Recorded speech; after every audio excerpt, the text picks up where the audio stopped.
तो hello everybody, good morning. Today I am Prince sir. I hope सब आप लोग अच्छे होंगे। तो हम लोग ने पिछले क्लास में बायोलॉजी का पूरा लेक्चर खत्म कर चुके हैं। बायोलॉजी का जितने भी चैप्टर हैं, ऑल चैप्टर पूरा खत्म हो चुके हैं, ठीक ना। आप लोग जाके बायोलॉजी क्लास देख लीजिए, जिसका MBBA क्वेश्चन हम लोग करा दिया है टारगेट स्टडी बोर्ड पर। आप लोग जाकर देखना मत भूलिएगा, टारगेट स्टडी बोर्ड पर आप लोग जाकर देख लीजिए। और कोई चैनल से रिलेशन में कोई भी अगर डाउट होगा रिलेटेड तो 62 035 66 958 में कॉल करिएगा, ठीक ना।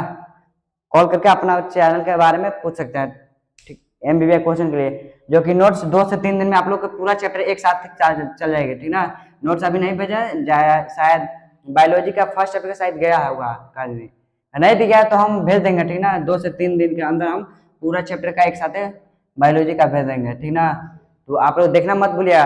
तो क्वेश्चन को जाकर आप लोग टिक करिए, ठीक ना। तो चलिए आज की क्लास हम लोग केमिस्ट्री की क्लास से स्टार्ट करेंगे। क्या चीज? Chemistry, CHEMISTRY, chemistry. रुकिए, CHEMISTRY केमिस्ट्री क्लास, यानी चैप्टर 2 से, चैप्टर 2 से हम लोग क्लास स्टार्ट करेंगे।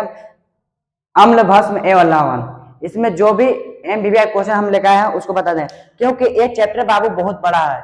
ये चैप्टर बिहार बोर्ड के लिए केमिस्ट्री सब्जेक्ट का सबसे बड़ा चैप्टर यही है, ठीक ना। जो विद्युत धारा, सॉरी हाँ विद्युत धारा तो फिजिक्स में आ गया।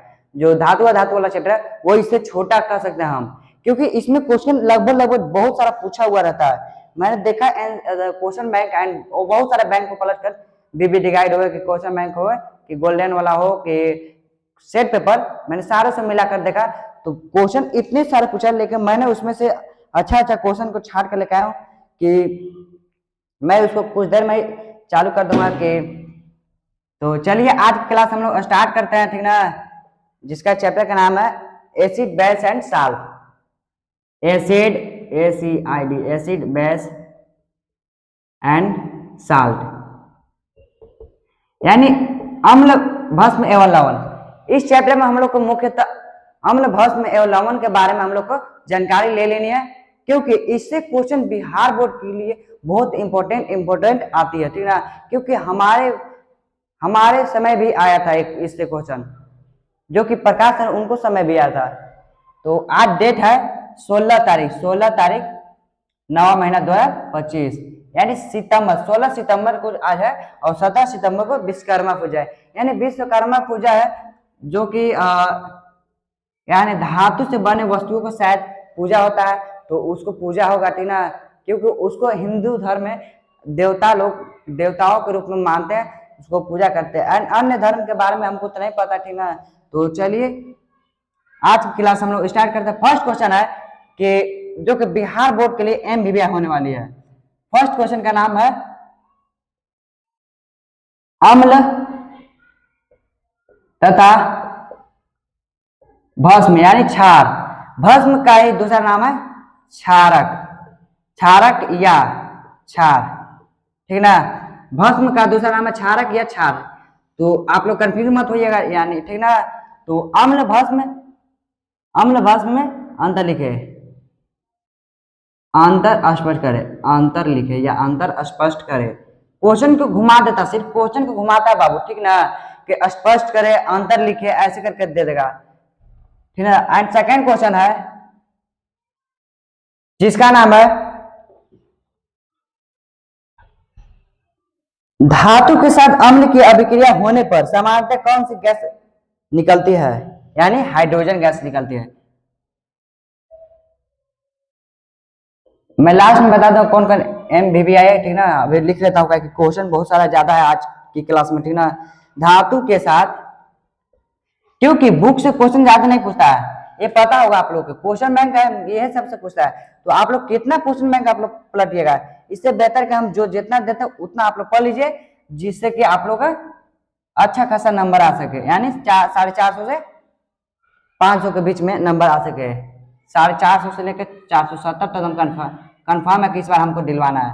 और जब नंबर आवे तो आप लोग भूलिएगा मत हम लोग को, तो प्लीज आप लोग कॉल करिएगा। ये ना तो कोई संस्थान पैसा देगा तो आप लोग उसका नाम ले लेते हैं, तो ऐसा काम मत करिएगा, ठीक है। क्योंकि मेहनत मेरा लगेगा और नाम किसी और का, तो ये बहुत बुरी बात है, क्योंकि हम लोग को इसके पीछे बहुत मेहनत रहता है बाबू, क्योंकि इस क्वेश्चन को हम लोग को लिखने में, इसको छाटने में छाटते हैं, उसके बाद जो बिजली खर्च है वीडियो बनाने में, एंड इसके देखिए हम लोग तो गर्मी में तो नहीं बना सकते इतना वीडियो, कूलर चालू करते हैं तो उसका बिजली बिल अलग से लगता है। तो आप लोग बढ़िया से पढ़िए, ठीक ना। हमारा यही कहता है कि आप लोग पढ़िए, और जब अच्छा खासा नंबर आवे तो कॉल करना, जो नंबर बताए उस पर कॉल करिएगा, ठीक ना। तो चलिए हम लोग सेकेंड क्वेश्चन को देखते हैं। धातु के साथ अम्ल की अभिक्रिया होने पर, यानी एसिड की, अम्ल यानी एसिड, यानी एसिड का चाहिए प्रोपन होना, एसिड, आज बहुत गंदा लिखा रहा है, एसिड अभिक्रिया, एसिड की अभिक्रिया होने पर, आज थोड़ा सा सटा के लिखे क्योंकि क्वेश्चन ज्यादा है, कहीं एक स्लाइड में अटता है कि नहीं देखते हैं। होने पर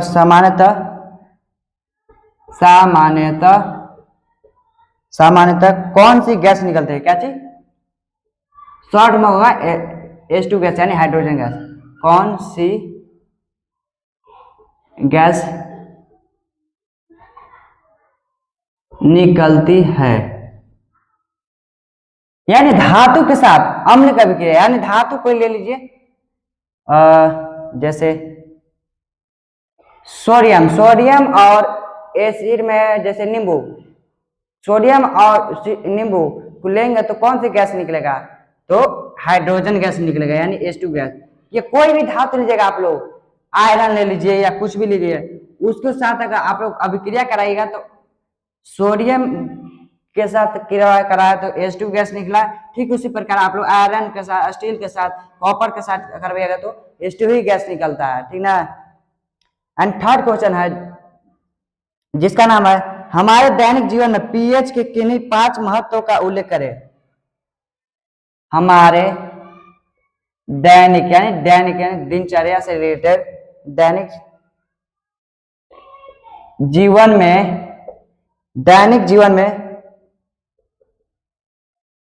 पीएच के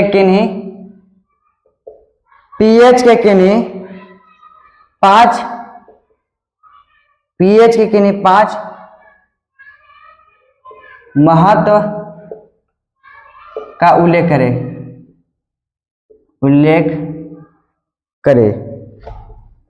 यानी दिनचर्या से रिलेटेड दैनिक जीवन में 5 महत्व, जैसे मिट्टी की पीएच मान क्या होता है, जल का पीएच मान क्या होता है, ये सब के बारे में आप लोग को लिख देना, ठीक ना। तो थोड़ा सा रुकिए, हम पानी पी के आते हैं, थोड़ा सा गला सूख रहा है।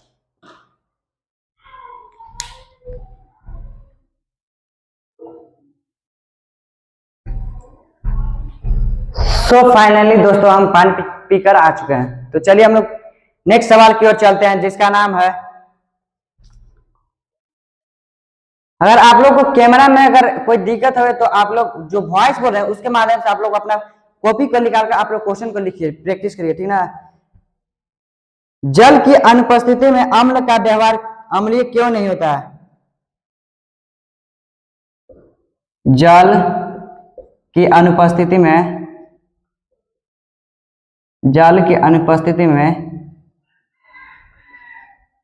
अम्ल का व्यवहार अम्लीय क्यों नहीं होता है, क्या चीज, अम्लीय क्यों नहीं होता है। इंक थोड़ा सा डाला है ना, तो थोड़ा सा ज्यादा डला गया, इसी वजह से ऐसे लिखा रहा है, थोड़ा सा गाढ़ टाइप लिखा रहा है, देखिए। जल की अनुपस्थिति में अम्ल का व्यवहार अम्लीय क्यों नहीं होता है। एंड नेक्स्ट है धोबिया सोडा एवं बेकिंग सोडा में अंतर स्पष्ट करें। धोबिया सोडा तथा बेकिंग सोडा में अंतर लिखे या अंतर स्पष्ट करें, अंतर लिखे, इन 3 से 4 अंतर आप लोग को लिख लेना है।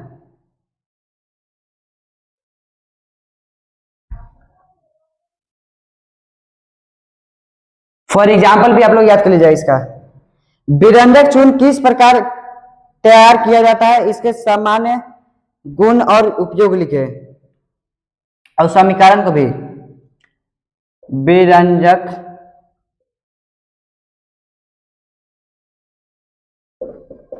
विरंजक चूर्ण किस प्रकार तैयार किया जाता है,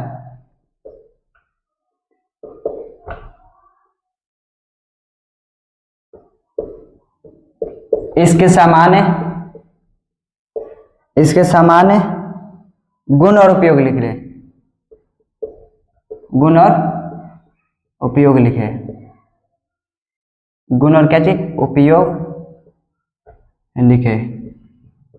यानी विरंजक चूर्ण किस प्रकार से तैयार किया जाता है, जैसे आलू टमाटर मसाला मिलाकर हम लोग सब्जी बनाते हैं, ठीक उसी प्रकार विरंजक चूर्ण को किस प्रकार तैयार किया जाता है। यानी विरंजक चूर्ण को बनाना है तो किस प्रकार इसको रेडी करेंगे, एंड इसके सामान्य गुण और लक्षण क्या है। यानी कहते नहीं कि गुण, आपका गुण किससे मिला, माता पिता से, ठीक है उसी प्रकार यहाँ पर भी कहने का मतलब है कि इस विरंजक चूर्ण का गुण क्या है और इसका उपयोग हम लोग कहाँ कहाँ करते हैं, ठीक ना।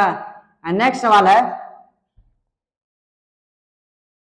विरंजक चूर्ण क्या है, इसका रासायनिक नाम है, सूत्र लिखे, इसी को कर देते हैं। इसका हम नेक्स्ट सवाल बनाने की से बढ़िया है, इसी सवाल में हम लोग वॉइस के माध्यम से आप लोग को बोल देते हैं कि विरंजक चूर्ण का रासायनिक सूत्र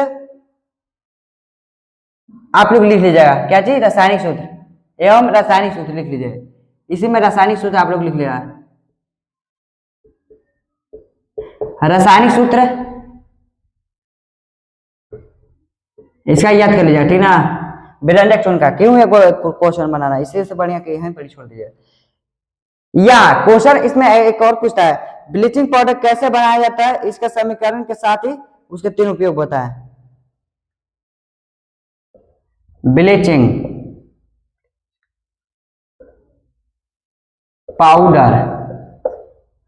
पाउडर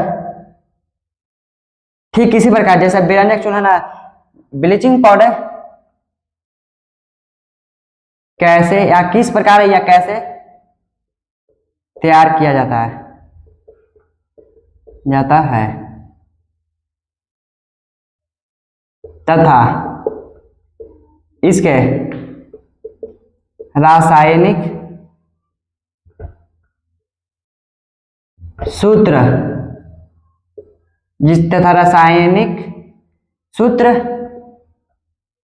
उपयोग लिखे। यानी बनाने की विधि और सूत्र और उपयोग आप लोग को लिखना है। नेक्स्ट क्वेश्चन है, इसमें बता दूंगा मैं लास्ट में कि कौन एमबीबीएस क्वेश्चन है।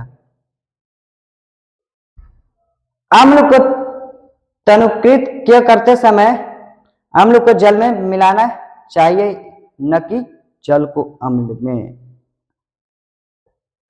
हाँ, यह कहने का मतलब है कि अम्ल को तनुकृत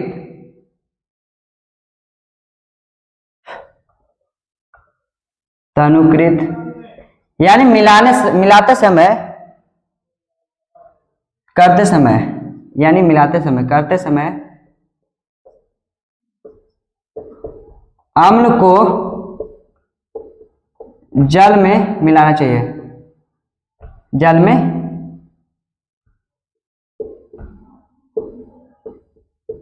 मिलाना चाहिए, न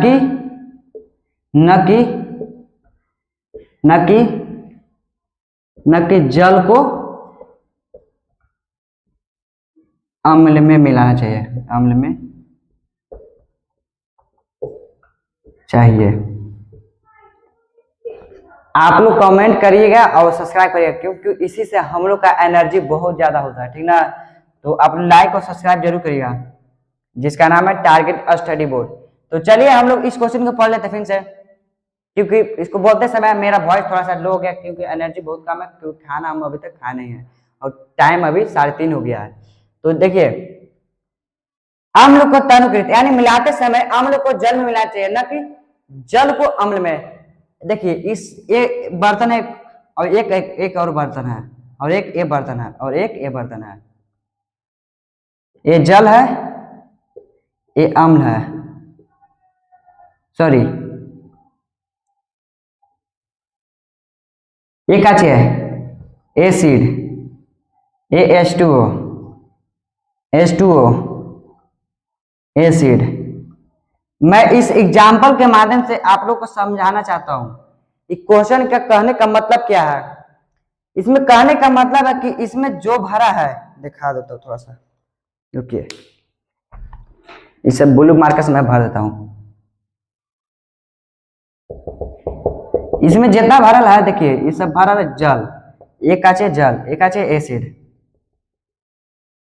यानी कहने का मतलब यह है कि अम्ल को जल में मिलाना चाहिए, न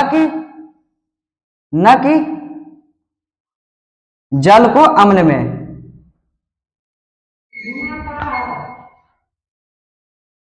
तो कहने का मतलब है, थोड़ा सा वेट करिए, हाँ तो सुनिए, यहाँ पर कहने का मतलब है कि अम्ल को जल में मिलाना चाहिए, यानी अम्ल जो है उसको पानी में मिलाना चाहिए, न कि पानी को अम्ल में। अगर पानी को, इस पानी को अम्ल में मिला देंगे तो बहुत बड़ा रिएक्शन होगा जिससे हमारा बॉडी जल सकता है।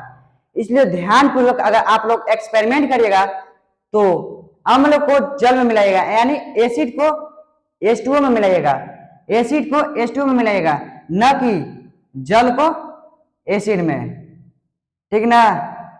तो यहां से आप लोग का कॉन्सेप्ट क्लियर हो गया कि अम्ल को, एसिड को जल में मिलाया जाता है, एसिड को जल में मिलाया जाता है, न कि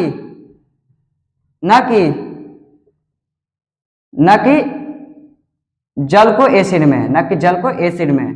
अगर एसिड को जल में मिलाएंगे तो ये तो बहुत अच्छा से मिल जाएगा, लेकिन अगर जल को एसिड में मिलाएंगे ना तो बहुत बड़ा रिएक्शन होगा, ब्लास्ट होगा, जिससे कि हमारा बॉडी जल सकता है। तो आप लोग को इस डायग्राम से आप लोग का यह क्लियर हो चुका होगा कि क्या इसको किस में मिलाना चाहिए, किसको किसको में मिलाना चाहिए। तो चलिए हम लोग नेक्स्ट क्वेश्चन को देखते हैं। जो इंपॉर्टेंट टॉपिक रहता है, थोड़ा सा कंफ्यूजिंग टाइप का रहता है, उसको मैं डायग्राम से लिखकर समझा देता हूं आप लोग को। तो चलिए हम लोग नेक्स्ट सवाल को देखते हैं। सूचक क्या है, यानी लिटमस पत्र। एक सूचक का नाम लिखिए, यानी एक सूचक क्या है, यानी लिटमस पत्र है, सूचक को ही बोलने का लिटमस पत्र क्या है। तो सूचक क्या है आप लोग याद रख लीजिए, उसका दूसरा नाम क्या है, सूचक के दूसरा नाम लिटमस पत्र है। सूचक क्या है,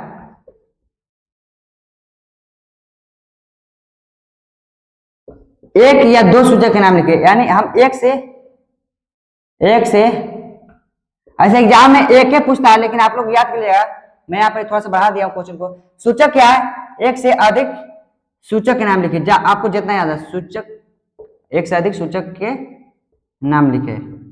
ये बहुत वीवीआई है बाबू, लास्ट में तो हम बोल दिए हम बता देंगे, लेकिन ये बहुत वीवीआई है, इसको 10 वीवीआई में हम डालेंगे। नेक्स्ट क्वेश्चन है कि, देख लेते हैं थोड़ा सा, क्या होता है, यहां लिखा है क्या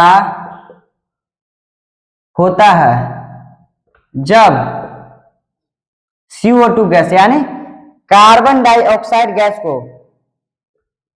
CO2 गैस यानी कार्बन डाइऑक्साइड, CO2 क्या चाहिए, गैस है का, को चूना जल में प्रवाहित किया जाता है, में प्रवाहित, यहां से दो क्वेश्चन बनाए, में प्रवाहित किया, क्या चीज किया जाता है, किया जाता है। यानी क्या होता है जब CO2 गैस को चूना जल में प्रवाहित किया जाता है, जैसे कि ये चूना जल है, इसमें चूना जल से भरा हुआ बर्तन है, कंटेनर है, और इसमें हम लोग क्या चीज CO2 जो कि बाहर गैस है, इसको हम लोग प्रवाहित करें तो क्या होगा, यहाँ पर क्वेश्चन यही पूछ रहा है। यानी कम मात्रा में, पहले पूछेगा कम मात्रा में और दूसरा पूछेगा अधिक मात्रा में, यानी ज्यादा मात्रा में। कम मात्रा या अधिक या ज्यादा, अधिक कोई दूसरा उपाय, ज्यादा मात्रा। ज्यादा मात्रा में, ठीक ना। यहाँ पर दो क्वेश्चन पूछा, कम मात्रा और अधिक मात्रा में, तो क्या होता है, आप लोग किसका आंसर देना है। नेक्स्ट सवाल है कि जो कि 2 से 3 और है, प्लास्टर ऑफ पेरिस को जल के साथ अभिक्रिया करने के लिए समीकरण लिखे।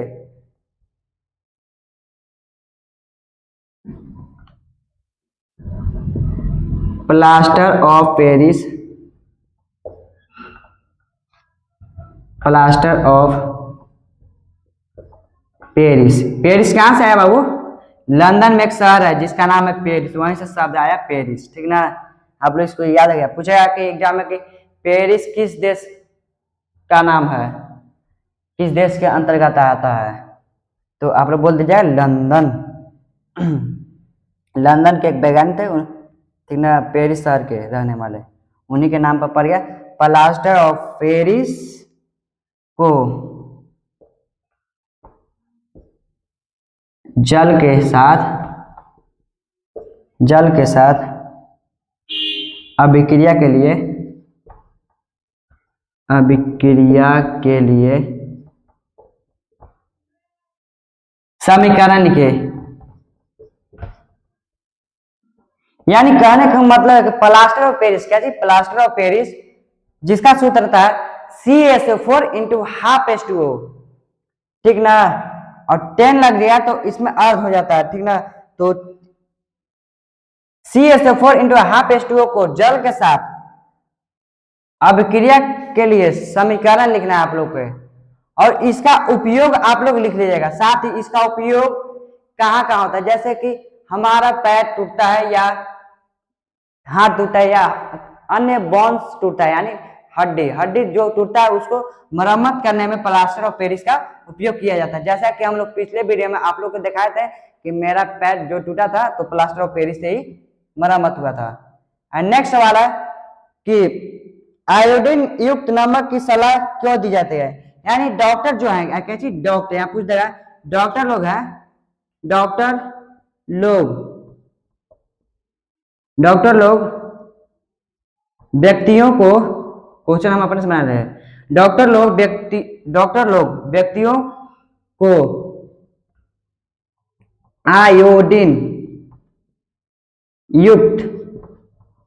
युक्त का मतलब आयोडीन से भरपूर युक्त नमक यानी NaCl की सलाह क्यों देते हैं, जो कि ये बहुत भी है, क्यों देते हैं। यानी डॉक्टर लोग जो है, डॉक्टर लोग व्यक्तियों को, जैसे कि हमारे जैसे व्यक्तियों को आयोडीन युक्त नमक की सलाह क्यों दी जाती है। हम इसका एग्जांपल देते हैं, घेंघा रोग से बचाने के लिए एंड अन्य बीमारी से बचाने के लिए आयोडीन युक्त नमक की सलाह दी जाती है कि आप लोग आयोडीन युक्त नमक खाइए। ऐसा नमक की नहीं कि जो कि पैकेट से खोले और डिब्बा में रखे और डिब्बा का ढक्कन खोल दिए जिससे कि आयोडीन युक्त यानी Cl जो है क्लोरीन गैस वो बाहर निकल जाए, Na से मिलकर Cl से बनता है आयोडीन युक्त, तो वो बाहर निकल जाए जिससे कि आपको नमक खाने से सिर्फ टेस्ट आएगा लेकिन उसका आयोडीन आपको प्राप्ति नहीं होगा, ठीक ना। तो आप लोग आज से नमक को ढक कर रखिएगा ढक्कन से, ठीक ना। एंड नेक्स्ट क्वेश्चन जो कि शायद लास्ट क्वेश्चन है, हाँ लास्ट है,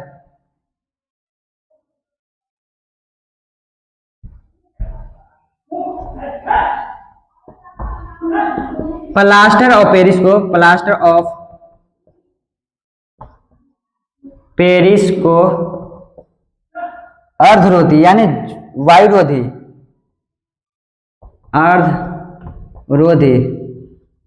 यानी वायुरोधी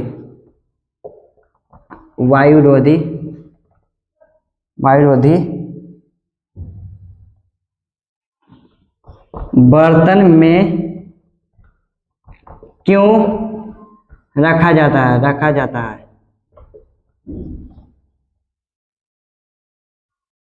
हाँ, यहां से देखिए, प्लास्टर ऑफ पेरिस को अर्धरोधी या वायुरोधी बर्तन में क्यों रखा जाता है।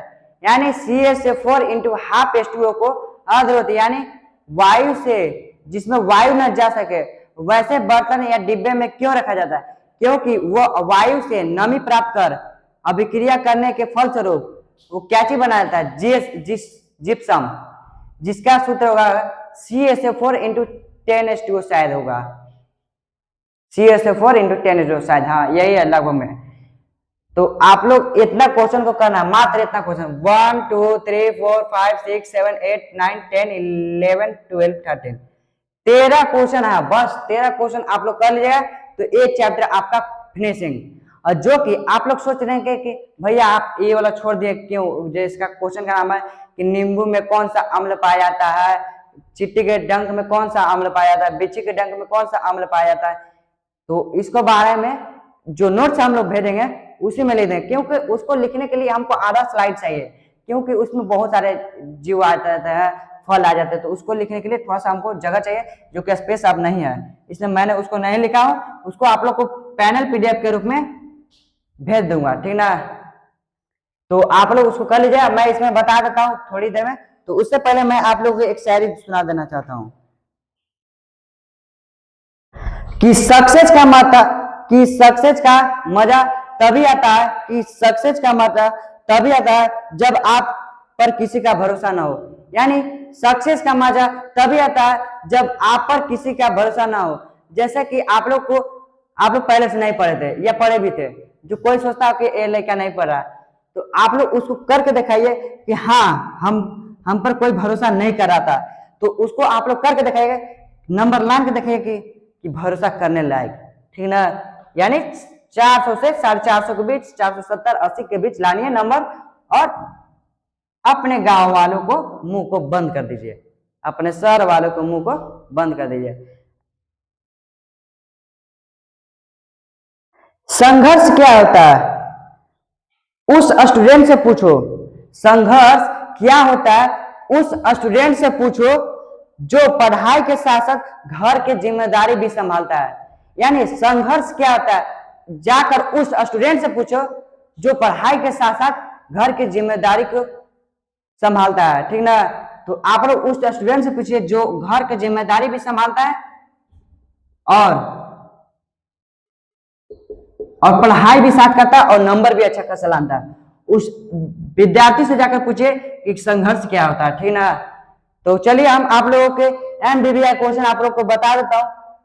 पहला, अम्ल तथा भस्म में अंतर लिखिए, जो कि गुण भी पूछता है, यहीं से पूछता है, अंतर आप लोग लिख लीजिए तो गुण भी लिख लीजिएगा, ठीक है। पूछता है कि अम्ल के गुण लिखे, भस्म के गुण लिखे, लवण के गुण लिखे, तो आप लोग तो लिख लीजिए कि अम्ल खट्टा पदार्थ है, स्वाद में अम्ल कड़वा लगता है, एक कैसा लगता, सॉरी अम्ल जो स्वाद में खट्टा लगता है और भस्म स्वाद में कड़वा लगता है, ठीक ना। इसमें OH माइनस, इसमें H+ आयन, ठीक ना। तो आप लोग ऐसे ऐसे करके एग्जाम अंतर 5 लिख देना, जिससे कि आप लोग 2 नंबर रहे या 4 नंबर पूछे, आप लोग को फुल नंबर मिल सके। तो चलिए हम लोग देख लेते हैं कौन कौन MBBI है, क्योंकि टाइम बहुत ज्यादा जा रहा है। तो पहला MBBI है, MBBI जो कि 90% है, धातु के साथ, हाँ ये तो MBBI है बाबू। जल के अनुपस्थिति में अम्ल का अम्लीय क्यों नहीं होता है, व्यवहार देख लेते थोड़ा सा कौन कौन MBBI लिख कर हम आए हैं, क्योंकि छाटना पड़ता है बाबू। थोड़ा सा रुको, थोड़ा सा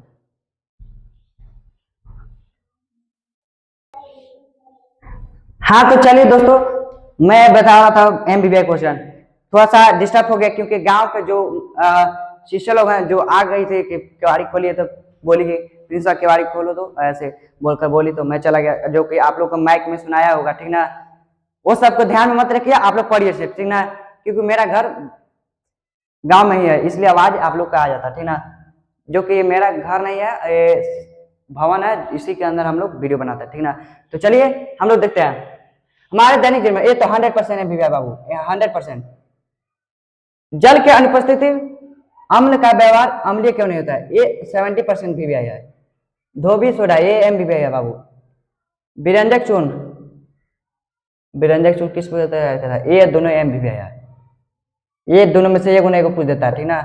अम्ल के तनु के समय अम्ल का जल मिलाना चाहिए ना, तो ये सिर्फ VBI 70%। ये सिर्फ लैंग्वेज में बाबू है। ये जो सवाल है लैंग्वेज में, जो इसमें से 2 से 3 क्वेश्चन है, 3 से 4 वो सिर्फ सूत्र वाला है, बाकी सब लैंग्वेज है। सूचक क्या है, इसको एकदम सूत्र से आप लोग लिख देना, सिर्फ VBI है। ये पूछ देता, इसको MBBI बोलने थे ना लिखने के लिए। हाँ, इसको आप लोग कर लीजिए 80%। क्या होता है जब CO2 को गैस के चूना में प्रभावित किया जाता है, ये सिर्फ VBI है। ये उतना नहीं पूछेगा ऊपर से, क्योंकि ये बहुत बड़ा क्वेश्चन है, इसमें बहुत पहले पूछता था। प्लास्टर ऑफ पेरिस को जल के साथ मिला, हाँ ये जो 3 है ना, प्लास्टर ऑफ पेरिस, ये सॉरी ये दोनों, ये MBBI 100% एकदम सिक्योर है कि दोनों पूछेगा 100% MBBI। ये अधरोधी नहीं पूछता, लेकिन इसको डाल दिया क्योंकि पूछ देगा तब। इसको लैंग्वेज में थोड़ा सा लिखना। या जिप्सम क्या है, जिप्सम बारे में आप लोग पूछ देगा तो आप लोग लिख लिया थी ना, तो इसको कर देते हैं 80% से, नहीं 80 का हला सॉरी 60 से 80% ये VBI है। तो आप लोग इतना क्वेश्चन कर लीजिएगा, ठीक ना। मैं इसको लिख दिया आपको कौन सा क्वेश्चन कितना % MBBI है। तो चलिए आज के लिए इतना ही, और नेक्स्ट क्लास में आप लोग को जो प्रकाश सर है, जो मैथ की क्लास करा है, जो कि पॉलिनोमियल और रियल नंबर को खत्म कर चुके हैं, और उसको रिवीजन भी एक क्लास में कल की क्लास हुई थी, यानी 15 तारीख को जो क्लास हुई थी, उस दिन प्रकाश सर ने रियल नंबर यानी वास्तविक संख्या और पॉलिनोमियल यानी बहुपद दोनों का रिवीजन फुल करवा दिया है। तो आप लोग उसको रिवीजन कर लीजिएगा और पहले क्लास को भी देख लीजिएगा, क्योंकि शुरुआती से जब लोग नहीं देखे ना तो आगे बहुत दिक्कत होगी, क्योंकि आगे डिफिकल्ट चैप्टर है। तो आप लोग पिछले कंप्लीट करिए तब आगे देखिए, बैकलॉग मत लगाइएगा। अगर बैकलॉग लगेगा तो बहुत परेशानी होगा, क्योंकि हमारे पास टाइम बहुत कम है और पढ़ना बहुत अधिक है। तो आप लोग ऐसे ही मन लगाकर पढ़िए। मैं जाते जाते एक और शायरी मार देता हूँ, थोड़ा सा रुकिए।